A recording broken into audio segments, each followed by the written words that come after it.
오늘 히브리서 10장 25절 말씀 보겠습니다. 히브리서 10장 25절 찾으셨으면 같이 읽겠습니다. 시작. 어떤 사람들의 습관같이 우리 위에 함께 모이는 일을 피하지 말고 서로 권면하되 그날이 다가옴을 너희가 볼수록 더욱 그리하자. 주님께서 누가복음 18장에서 이런 말씀을 하십니다.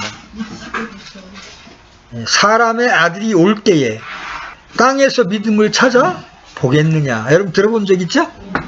그러니까 초대교회로부터 시작해서 점점 세월이 흘러갈수록 믿음이 좋아지는 것이 아니고 믿음이 약해진다.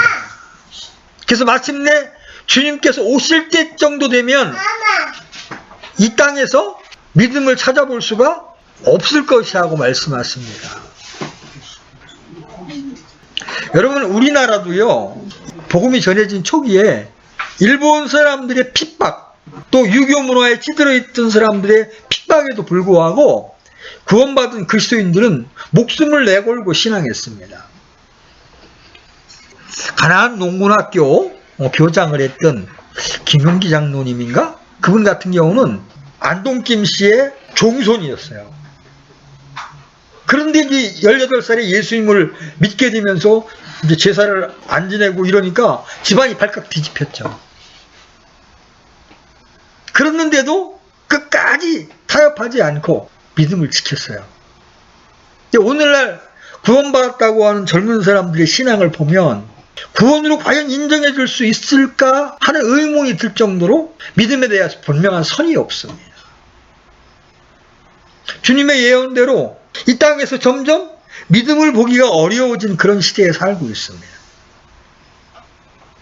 그래서 그걸 아는 하나님은 이 사도를 통하여 우리에게 24절부터 25절에서 이렇게 권면해요.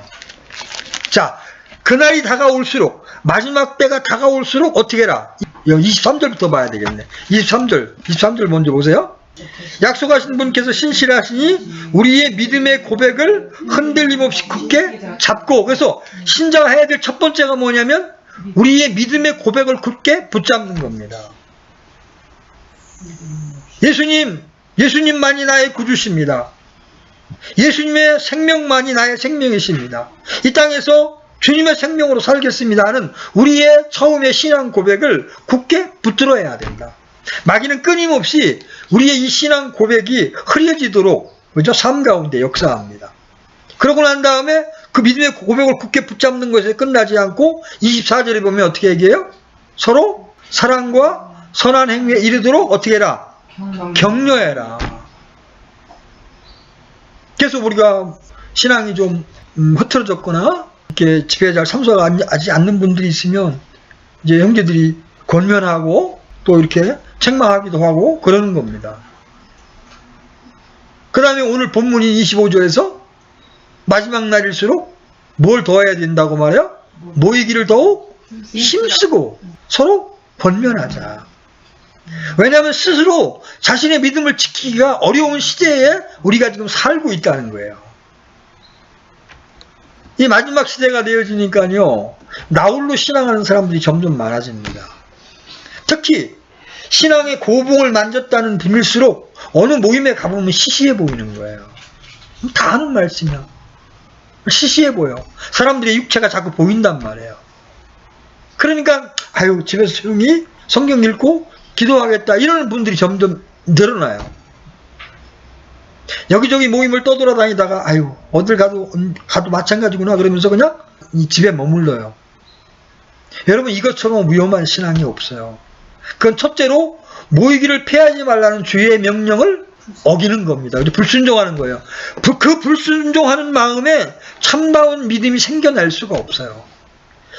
지식은 생길 수 있습니다. 여러 설교를 듣고 영적 서적들을 읽으면서 우리 머리 안에 좋은 감상들은 생길 수 있는데 문제는 세상을 이길 수 있는 힘은 생기지 않는다는 거예요. 우리는 어떻게 해도 좋은 자유를 얻었습니다. 그런데 하나님 그 자유를 어디에 쓰기를 원하실까요? 여러분 갈라디아서 5장 13절 한번 열어보십시오. 그리고 접어놓으시고 돌아와야 되니까 갈라디아서 5장 13절 같이 한번 읽어보겠습니다. 시작. 형제들아, 너희가 부르마다 자유에서 일어났으니 오직 자유를 육신을 위한 기회로 쓰지 말고 사랑으로 서로를 섬기라. 이 그리스도인들은 모든 구속으로부터 해방이 된 자들이에요. 그래서 너희가 부르심에 받아 자유에 이르렀다. 무엇인지 할 수 있는 자유를 얻었어요. 그런데 그 자유를 육신의 기회로 쓰지 말고 사랑으로 서로 섬기라 이렇게 말씀해주고 있어요. 여러분, 사랑으로 서로 섬기려면 모임이 있어야 됩니까? 없어야 됩니까? 모임이 있어야 섬길 수 있을 거 아닙니까? 그래서 오늘 저는 여러분과 함께 세 가지 질문에 대하여 살펴보려고 합니다. 첫째는 우리는 왜 모여야 하는가? 우리는 왜 모여야 하는가? 두 번째는 어떻게 모여야 하는가? 굉장히 중요합니다. 이 어떻게를 오늘날 현대교회들이 너무 모르고 있어요. 어떻게 모여야 하는가? 세 번째, 모여서 무엇을 해야 하는가? 이게 그리스도인의 모임에 관한 세 가지 중요한 주제입니다. 자, 첫째, 우리는 왜 모여야 합니까? 그냥 습관 때문에? 종교적인 관습 때문에? 그게 아니죠. 우리가 모여야 하는 이유는 우리가 그리스도의 몸이고 그리스도의 가족이기 때문에 그렇습니다. 우리가 골로새서 1장 24절에 보면 우리가 그분의 몸이다 이런 표현이 나와요. 그래서 그리스도의 고난 뒤에 있는 것, 그분의 몸 곧 교회를 위해 내 육체 안에 채우노라. 또 에베소 2장 19절에 보면 우리가 하나님의 집안에 속한 자들이라, 하나님의 가족이다 이런 표현이 나옵니다. 그렇죠? 그래서 우리가 몸이고 가족이기 때문에 모인다. 우리가 이 말씀을 좀 잘 이해하기 위해서는 사도행전 9장 4절로 5절을 살펴볼 필요가 있습니다. 여러분 사도행전 9장 4절로 5절 가보세요. 사도행전 9장 4절 5절 찾으셨으면 같이 읽습니다. 시작. 그가 땅에 쓰러져 들음에 한 음성이 있어 그에게 이르시되 사울아 사울아 어찌하여 내가 나를 핍박하느냐 하시거늘 그가 이르되 주여 누구시니까 하니 주께서 이르시되 나는 내가 핍박하는 예수라 가시체를 걷어차기가 내게 고생이라 하시거늘. 지금 사울은 다마스커스라고 하는 곳으로 가고 있었습니다. 그곳에 왜 갑니까? 그 앞에 보세요. 9장 1절 2절 보세요. 9장 1절 2절 같이 읽습니다. 사울이 주의 제자들을 치려고 여전히 위협과 살기를 내뿜으며 대제사장에게 가서 다마스커스의 해당들에 가져갈 편지를 그에게 요청하니 이것은 그가 이 길에 속한 사람을 만나면 남자와 여자를 막론하고 그들을 결박하여 예루살렘으로 잡아오려 함이더라. 그렇습니다. 사울은 지금 그리스도인들을 결박하려고 가고 있는 겁니다. 다시 말하면 사울은 지금 다마스커스에 있는 그리스도인들의 모임, 즉 교회를 핍박하려고 가고 있는 겁니다. 그런데 주님께서 나타나셔서 무엇이라고 말씀하셨습니까?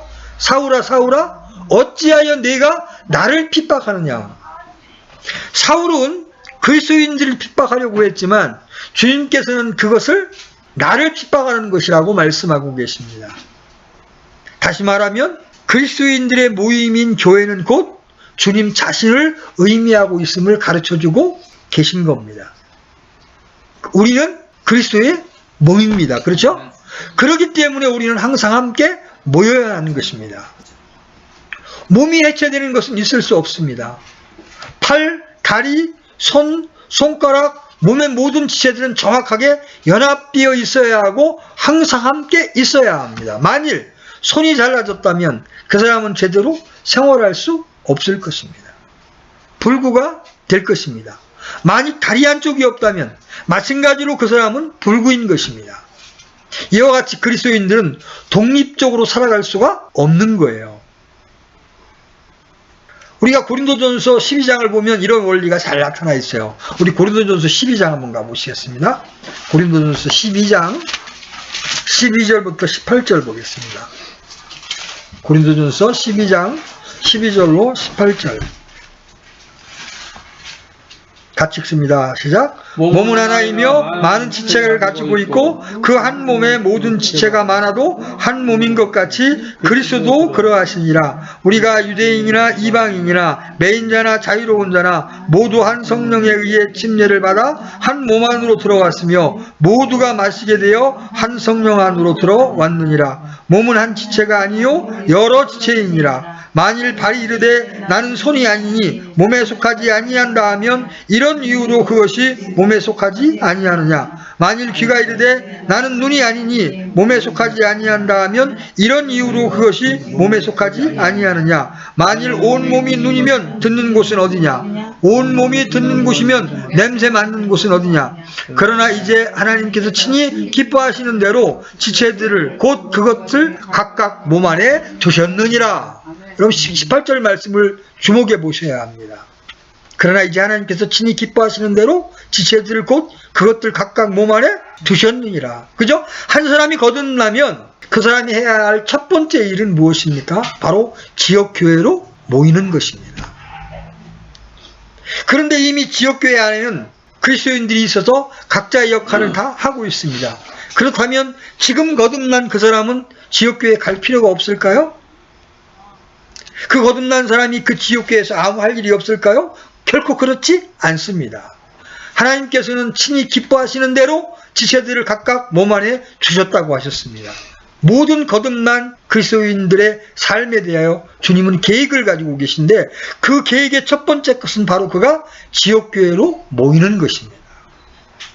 어떤 사람들은 개인적으로 주님과 교제하고 개인적으로 말씀을 보고 개인적으로 전도할 수 있으니 교회로 모이는 것은 필요가 없다고 말합니다. 물론 그렇게 할 수 있습니다. 개인적으로 주님과 더불어 교제하고 말씀을 읽고 전도할 수 있습니다. 그런데 그 사람이 간구하는 것이 있습니다. 그것은 그 사람이 그리스도의 몸의 원리를 거스르고 있는 것입니다.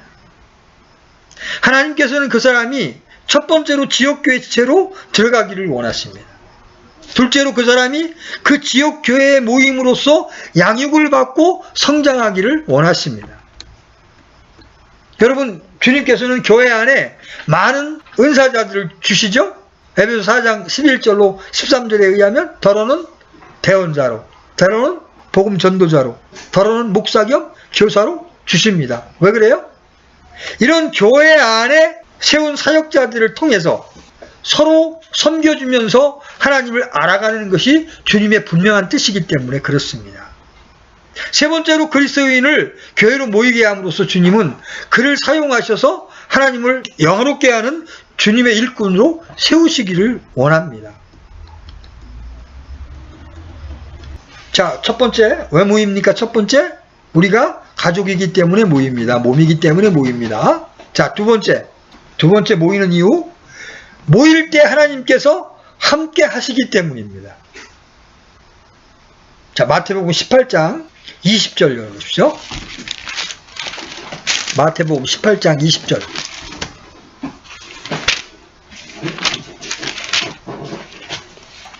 같이 읽겠습니다. 시작.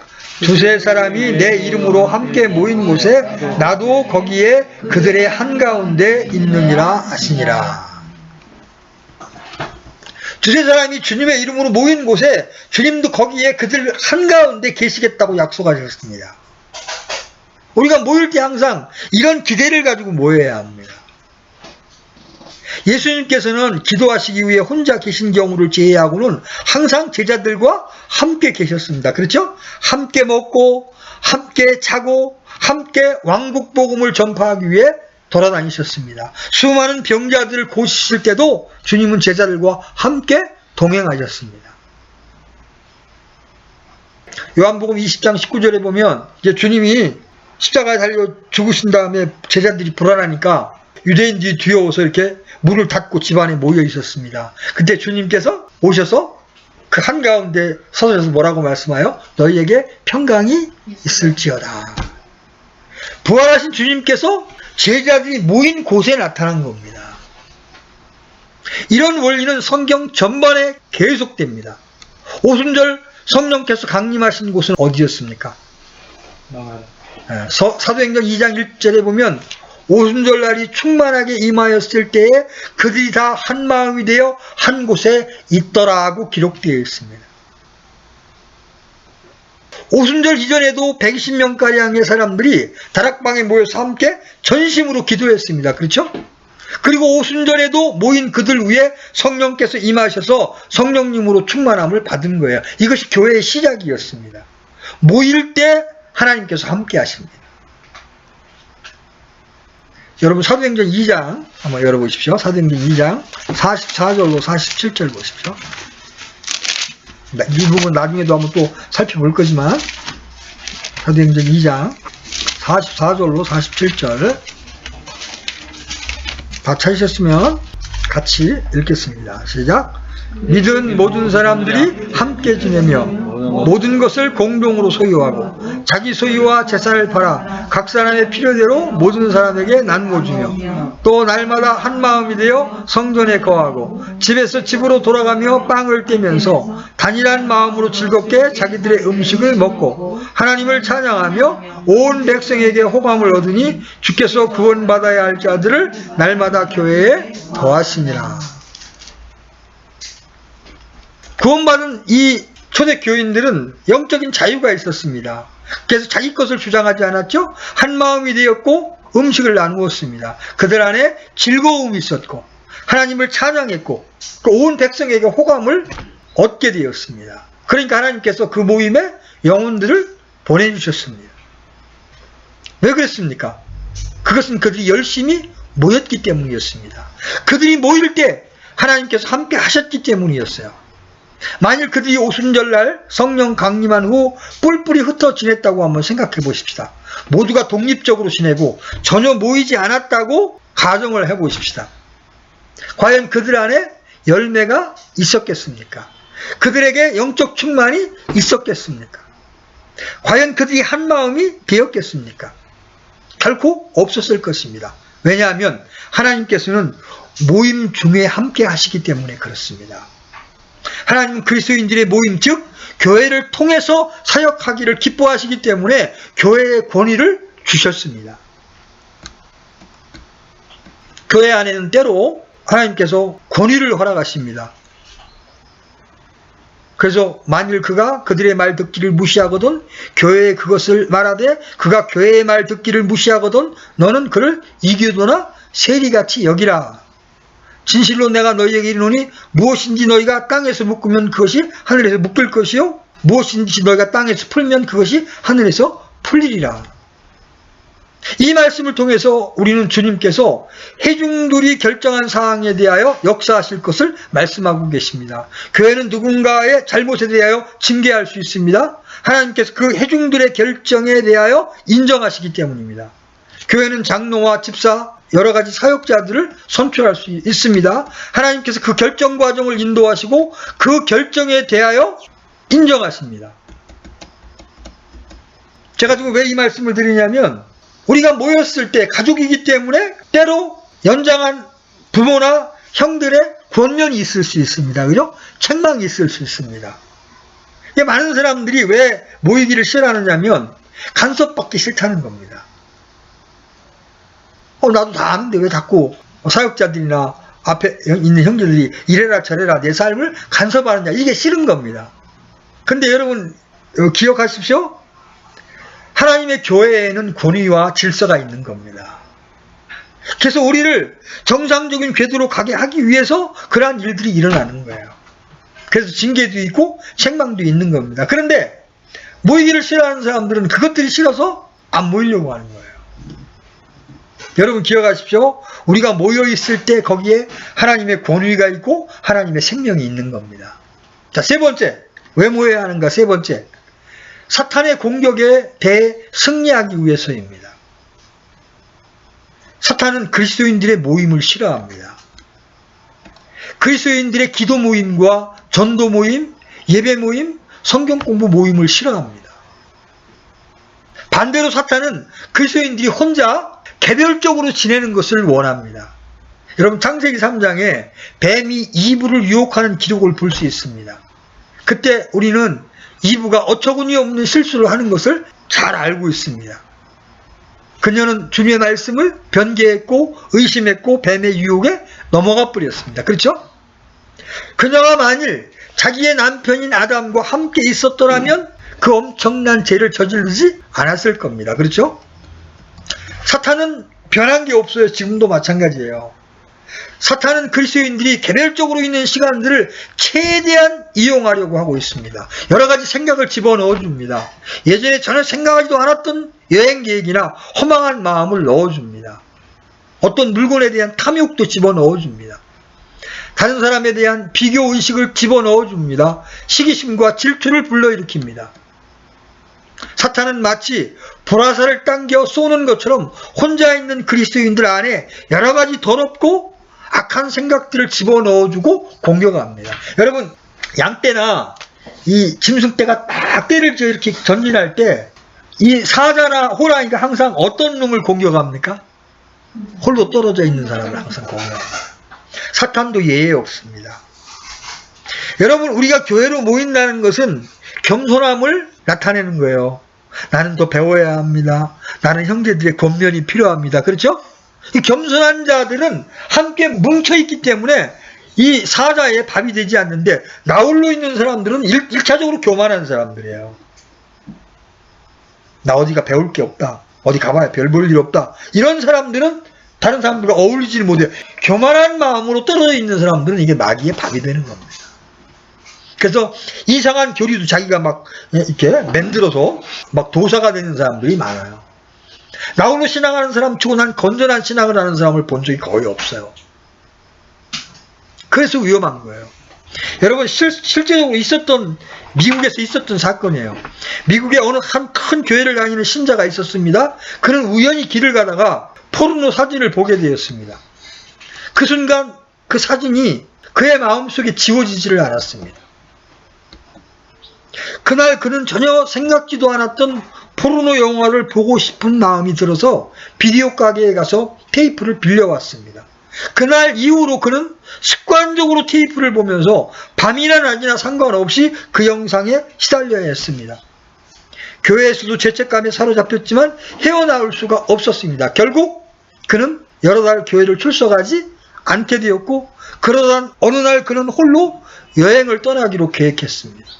그 여행지에서 그는 어떤 여인을 만났습니다. 그는 가정이 있는 사람이었습니다. 그는 그곳에서 그 여인과 함께 술을 마시게 됐고 결국 간음을 하게 되었습니다. 엄청난 비극이 초래됐습니다. 가정은 파괴되었고 그 그리스도인의 삶 절망적으로 변해버렸습니다. 우리는 이 예화의 결과를 보면서 두려움을 가져야 합니다. 왜냐하면 그 배후에 사탄이 있었다는 것을 발견할 수 있기 때문에 그렇습니다.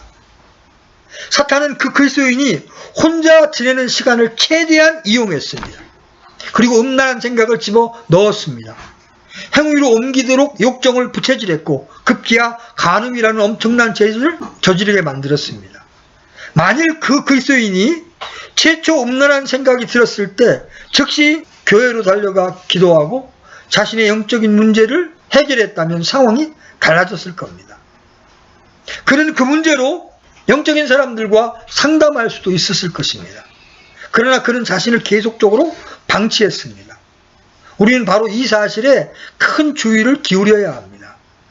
여러분은 사탄이 왜 그리스도인들의 기도 모임, 예배 모임, 전도 모임, 성경 공부 모임 등을 싫어하는지 그 사실을 알아야 합니다.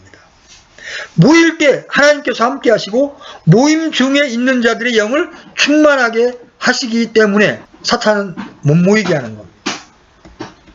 그래서 한 번 안 모이고 두 번 안 모이면 안 모이는 것이 자연스럽습니다. 그런데 그때마다 마귀가 우리의 마음을 세상으로 이끌어가고 죄로 이끌어간다는 사실을 여러분들이 유념하셔야 합니다. 선포된 말씀을 통해서 죄를 자백하고 영혼을 깨끗하게 하고 기도 모임을 통해서 이기적이며 세속적인 생각을 떨쳐버리고 전도 모임을 통해서 잃어버린 영혼들에 대한 그리스도의 마음을 소유할 때 우리가 믿음을 지킬 수가 있는 겁니다. 그러므로 사탄은 신자들로 하여금 모이지 않는 습관을 만들려고 최대한 노력을 기울이는 거예요. 오늘 본문 말씀에 기록하기를 우리 함께 모이기를 피하는 어떤 사람들의 습관과 같이 하지 말라 이렇게 권면하고 있습니다. 함께 모이기를 피하는 어떤 사람들의 습관, 이것은 사탄의 공격에 무방비 상태로 방치되어 있는 것과 다르지 않습니다. 오늘날 사람들이 얼마나 분주하게 지냅니까? 오늘날 많은 신자들이 하나님의 영적인 모임에 대하여 등한시할 수밖에 없을 만큼 너무나 많은 일을 만들어내고 너무나 많은 일들을 이루려고 하고 있습니다. 오늘날의 영적 상황은 그야말로 암흑과도 같다고 할 수 있습니다. 신자의 모임은 결코 선택사항이 아닙니다. 모이라는 이 말씀은 주님의 명령입니다. 여러분은 일주일에 몇 번 모여야 한다고 생각하십니까? 한 번의 모임은 절대로 여러분을 사탄의 극심한 공격으로부터 지켜주지 못함을 여러분 명심하셔야 합니다.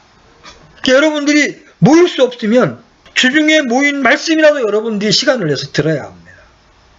그래서 교회가 가는 방향을 함께 알아야 합니다. 제가 수요 모임을 하고 말씀을 편집해서 올려놓으면 일주일이 지나도 두세 명도 듣지를 않아. 나 그 두세 명도 우리 모임 사람이 아닌 것 같아. 비록 시원찮게 전해진 말씀이라 할지라도 가난한 마음으로 듣고 주의 뜻을 찾게 분별하게 되면 그곳에 분명히 내게 주시는 말씀이 있습니다. 그래서 여러분들이 핸드폰으로 또는 컴퓨터를 통해서 못 들은 말씀을 듣고 주님 앞에 머무르는 시간을 한 번 더 가져야 합니다. 그리고 교회를 위하여 믿지 않는 자들을 위해서 중보하는 시간을 가져야 합니다. 그런 규칙적인 경건의 생활을 살지 않게 되면 우리 마음이 점점점 세상으로 끌려가면서 힘이 없어지는 거예요. 그러므로 우리는 서로 자주 함께 모이도록 권면을 해야 합니다. 이제 어떻게 모여야 하는가? 여러분 아까 보았던 마태복음 18장 20절 보십시오. 두세 사람이 내 이름으로 모인 곳에 나도 거기에 그들의 한가운데 있느니라. 여러분 이 말씀 속에 해답이 있습니다. 우리는 어떻게 모여야 합니까? 모든 모임은 바로 주님의 이름으로 모여야 합니다. 그렇죠? 두세 사람이 내 이름으로 모인 곳에 여러분 우리가 기도 모임, 구역 모임, 예배 모임으로 모일 때 우리는 누구의 이름으로 모입니까? 주님의 이름으로 모입니다. 교파의 이름으로 모이지도 않고 어떤 특정한 사람의 이름으로도 모이지 않습니다. 주님의 이름으로 모입니다. 그러면 거기에 주님이 함께 계시겠다고 약속하셨죠? 그러면 주님이 계시겠다고 약속하신 곳이면 내가 기꺼이 시간을 내서 참여하려고 애를 써야 하는 것이 마지막 시대를 사는 신자들의 합당한 태도라는 것이죠. 가끔 가다가 이 거리를 지나가다 보면 누구누구의 이름으로 된 집회를 볼 수가 있습니다. 그렇죠? 뭐 능력의 종 누구누구 목사 이렇게 사람의 이름이 가장 크게 이렇게 나오는 걸 볼 수가 있습니다. 여러분 그런 경우에는 그 모임은 그 사람 중심으로 모이는 겁니다. 그렇죠? 그러나 우리가 모일 때에는 오직 주님의 이름으로 모이는 겁니다. 주님께 집중하기 위해서 모이면, 그분을 만나기 위해서 모이면 그 가운데 주님이 함께 계셔서 우리에게 합당한 것들을 말씀하시고 우리를 다시 회복시켜 주신다는 거예요. 여러분 어떤 형제를 만나기 위해서, 어떤 자매를 만나기 위해서 모이는 것이 아닙니다. 우리는 주님 앞에 서기 위해 형제 자매와 함께 모임을 갖는 것뿐이에요. 그렇다면 자신이 좋아하는 모임, 자신의 기준으로 참여해야 할 모임과 그렇지 않은 모임을 구별해 놓는 것은 결국 무엇을 의미합니까? 그 사람의 관심이 주님께 있는 것이 아니라 바로 자기 자신에게 있다는 거예요. 다시 말해서 주님께 영광을 돌리기 위해서 모이는 것이 아니라 자기 자신에게 유익이 있느냐 없느냐가 관심사라는 말씀이에요. 얼마나 이기적인 생각입니까? 얼마나 교만한 생각입니까? 지금 동탄에 이제 그 교회가 하나 있는데, 그 교회에는 천안에서 다니는 형제가 수요일 날에도 참석을 한다는 거예요. 여러분 천안에서 동탄이 가까운 거리가 아니에요. 거의 1시간 반을 운전해 가야 되는 거리인데도 수요 모임을 빠지지 않고 참석을 한다. 여러분 그런 간절한 마음, 모임을 사모하는 마음이 있을 때에 그때 하나님이 그 형제를 복된 세계로 인도해 주십니다. 주님께서는 지역 교회 모임 중에 너희에게 유익이 될 만한 모임만 가거라 이렇게 하시지 않았습니다. 지역 모임 중에 너희 기준에 맞는 모임만 참석해라 이렇게 말씀하시지 않았어요. 주님은 내 이름으로 모인 곳에 함께 계신다고 했지 우리 기준에 맞추어서 모이라고 하시지 않았다는 것이죠. 심지어 우리는 설교를 들으러 가는 것도 아닙니다.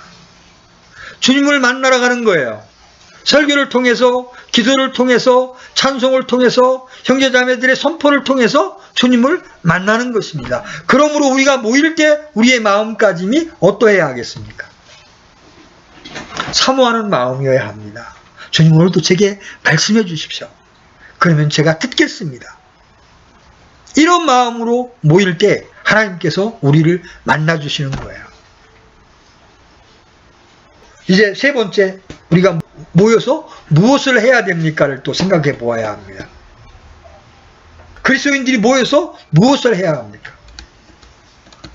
예배 모임은 아니지만 교제 모임이라고 만나가지고 다른 사람을 험담하거나 다른 모임을 험담하려고 모이는 사람들이 있어요. 참 딱한 일입니다. 신자들이 예수 그리스도의 이름으로 모이면 해야 될 첫 번째가 뭐예요? 여러분 사도행전 2장 42절 열어보십시오.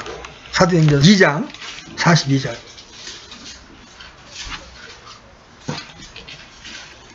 찾으셨죠? 같이 읽습니다. 시작. 그들이 흔들리지 아니하며 사도들의 교리와 교제 안에 머물고 빵을 떼며 기도하더라. 자, 초대교회 신자들이 구원의 은혜를 입은 다음에 그들이 한 일이 뭐예요? 모였을 때 첫째, 그들이 흔들리지 아니하며, 아까 믿음의 고백을 굳게 붙들었다는 말 나왔죠? 그런 다음에 사도들의 교리와 교제 안에 머물렀다. 오늘날은 사도가 존재하지 않습니다. 그렇죠? 사도의 모든 가르침은 어디에 기록되었어요?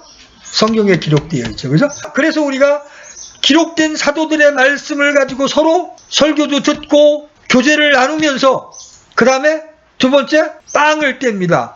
여기서 빵을 뗀다는 게 단순하게 밥 먹는다는 얘기가 아닙니다.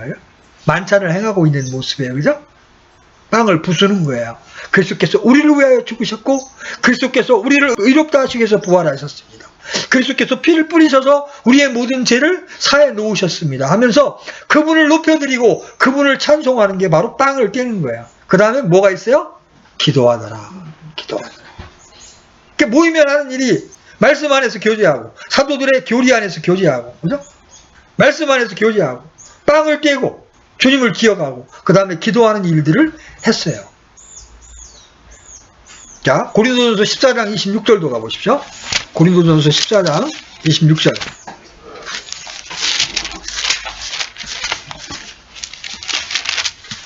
(14장 26절) 같이 읽습니다. 시작. 형제들아 그런즉 어찌하리요? 너희가 다 같이 모일 때에 너희 각 사람에게 찬송시도 있고 교리도 있으며 타 언어도 있고 계시도 있으며 통역도 있나니 모든 것을 남을 세우기 위하여 할지니라. 여러분이 모이러 올 때 여러분이 희생물을 들고 와야 돼요. 다른 사람들 섬길 걸 들고 와야 돼요.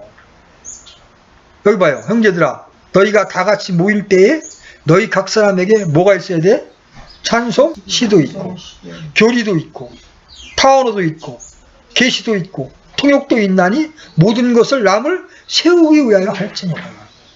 그런데 문제는 내가 일주일간 하나님의 말씀을 읽고 그 말씀에 순종하면서 하나님과 교제한 삶이 없으면 나와서 다른 사람을 세워주기 위해서 할 말이 없다는 거예요. 오늘날 목사님 중심, 설교 중심으로의 모임이 왜 시작됐는지 아십니까? 분명히 성경에는 모임의 원리를 이렇게 말해놓고 있는데도 이 원리대로 왜 안 하는지 아십니까?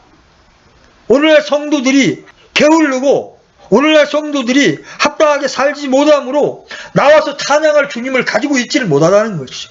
제사장인데 희생물을 드려야 되는데 하나님 앞에 희생물을 드려야 되는데 드릴 희생물이 없다는 거죠. 그러니까 자신들의 믿음 없음을 감추기 위해서 목사님 당신이 다 알아서 사역자들이 사회도 보고 설교도 하고 다 여러분들이 연출을 하면 우리는 그냥 즐기겠습니다. 이런 식으로 지금 교회 모임의 형태가 바뀌어버린 거예요. 그게 훨씬 신자들에게 편하잖아요. 그죠? 나의 어떠함이 드러나지를 않으니까 훨씬 편하단 말이에요. 이게 무서운 겁니다. 이것이. 그래서 제가 여러분들에게 주님과 교제하는 삶을 사셔야 합니다. 주님께 순종하는 삶을 사셔야 합니다. 그리고 여러분들이 계속 다른 사람을 섬기고 하나님과 교제한 게 있어야 들고 나와서 다른 사람들을 세우기 위해서 내놓을 수가 있잖아요. 여러분, 오병이어 기적 여러분 기억나시죠? 어린아이가 보리빵 5개와 물고기 2마리를 부끄러운 듯이 내놨는데 그것을 주님께서 축사하셨을 때 그 빵이 5,000명을 먹이고도 남는 풍성한 양식이 되었죠. 그렇죠? 여러분들이 하나님께 순종하며 하나님께로부터 은혜를 받은 말씀 한마디를 부끄럽게 내놓았을 때 그 말씀이 여기 모인 여러 사람을 풍족하게 먹이고도 남는 양식이 될 수 있다는 거예요. 그런 섬기는 기능이 여러분 모두에게 다 주어졌다. 믿으십니까? 그래서 여러분들은 제사장으로서의 권리와 더불어 제사장으로서의 의무도 동시에 여러분들이 가지고 있어야 된다는 것이죠. 그런 부담을 가지고 신앙을 해야 한다는 것입니다. 우리 신광 형제님들 늦게 왔는데 신광 형제님이 2주 늦게 오니까 지금 제일 불편하신 분이 우리 모친님이야. 당장 찾지를 못해. 섬김이 사라져 버리니까. 그러니까 우리가 모일 때 늘 뭘 은혜를 받으려고 보다 섬기려고 오시면 됩니다. 누군가를 내가 섬겨주겠다. 나보다 연약한 분들 섬겨주겠다고 오면 그 시험이 들지를 않아요. 그래서 만약 여러분들이 누군가를 참 열심히 섬겨서 복음을 전해서 교회를 오게 만들어 보십시오. 그러면 여러분들은 시험들 시간이 없어요. 왜? 그 영혼을 섬기기 위해서. 초신자를 섬기기 위해서 여러분들은 기도하게 되고 말씀을 찾아주게 되고 그 사람을 교제해 주게 되고 그죠? 끊임없이 그들을 섬기다 보면 시험들 시간이 없게 되는 거예요. 자, 결론을 맺겠습니다. 우리는 지금까지 왜 우리가 모여야 하는가와 어떻게 모여야 하는가를 살펴보았고 또 모여서 무엇을 해야 하는가를 살펴보았습니다. 한번 정리해 봅시다. 우리가 왜 모여야 합니까? 첫째, 우리는 그리스도의 몸이기 때문입니다. 몸이 해체될 수 없듯이 우리는 따로 독립적으로 살아갈 수가 없습니다. 함께 모일 때 비로소 우리는 성장할 수 있고 주님의 일꾼이 될 수 있습니다. 둘째, 모일 때 하나님께서 함께 하시기 때문에 모이는 겁니다. 하나님이 약속하셨어요. 두세 사람이 너희가 주의 이름으로 모일 때 내가 너희와 함께 하겠다. 예수님께서는 이 땅에서 사역하실 때부터 지금까지 역사 속에서 그리스도인들의 모임 속에 함께 하셨고 그들의 결정을 인정하셨으며 그들의 사역을 축복하셨습니다. 세 번째, 왜 모입니까? 사탄의 공격에 승리하기 위해서입니다. 사탄은 그리스도인들이 개별적으로 혼자 지내는 것을 너무너무 좋아합니다. 이브의 경우와 같이 사탄은 혼자 지내는 그리스도인들의 생각에 여러 가지 좋지 않은 생각을 집어넣어 줌으로써 타락의 길로 가게 만들어버립니다. 그러나 그리스도인들의 모임을 통해서 우리는 영적인 충만과 하나님의 은혜를 체험할 수 있게 되는 겁니다. 두 번째로 우리는 어떻게 모여야 합니까? 오직 주 예수 그리스도의 이름으로만 모여야 합니다. 우리가 교파를 버리고 교단을 버린 이유가 여기에 있습니다. 그리스도인의 모임은 오직 예수 그리스도의 이름으로 모이는 겁니다. 그분의 인격 안에서 모이는 겁니다. 그리고 우리는 무엇을 위하여 모여야 합니까? 주님을 만나기 위해서. 주님의 영광을 얻기 위해서 모여야 합니다. 그러기 위해서는 우리의 이기적인 교만한 생각들을 버리고 모두 모임을 귀중히 여기면서 겸손한 마음으로 다른 사람들에게 유익을 끼치도록 모여야 하는 겁니다. 그래서 오늘도 고린도전서 14장에서 너희가 남을 세우기 위하여 할지니라. 그죠? 다른 사람에게 덕을 끼치기 위하여 우리가 모이는 겁니다. 마지막으로 우리가 히브리서 본문을 읽고 마치겠습니다. 히브리서 10장 25절 다시 한번 가보십시오. 히브리서 10장 25절. 같이 읽고 마치겠습니다. 시작. 어떤 사람들의 습관과 같이 우리의 함께 모이는 일을 패하지 말고 서로 권면하되 그날이 다가옴을 너희가 볼수록 더욱 그리하자.